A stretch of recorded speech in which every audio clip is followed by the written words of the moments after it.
সবকিছু কেমন স্বপ্ন স্বপ্ন লাগছে। ফাইনালি তাহলে আমার বিয়েটা হচ্ছে। নমস্কার নমস্কার।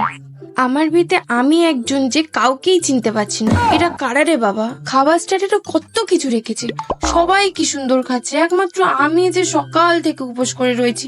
ধর, ভালোই লাগে না। ব্যাস, সুখের দিন সব শেষ হয়ে গেল। যখন তখন খাওয়া, ঘুমানো, ঘোরা সবকিছু বন্ধ হয়ে গেল। কিভাবে যে অ্যাডজাস্ট করব কে জানে। তবে বরটা আমার বেশ ভালো। কিন্তু বরটা ভালো হলে কি হবে, শ্বশুর বাড়ির লোক যদি ভালো না হয়? বিয়েটা করছি সেসব ঠিক আছে, কিন্তু রোজ রোজ রান্না করা, বাসন মাজা, কাপড় কাচা, এগুলো তো আমার দ্বারা কিছুই হবে না। তাহলে একটা কাজ করি, পালিয়ে যাই। না না না না, পালিয়ে যাওয়াটা ঠিক হবে না। মা বাবা তাহলে বলবে মেয়ে আমাদের নাক কাটিয়ে চলে গেছে। গিফটটা মনে হচ্ছে ভালোই ভারী আছে, তাহলে নিশ্চয়ই ভালো কিছুই দিয়েছে। ছোটবেলা থেকে এরকম গিফট পাওয়া আর মেকআপ করার জন্য আমার বিয়ের এত শখ ছিল। আমার মাটা যে কোথায় গেল না।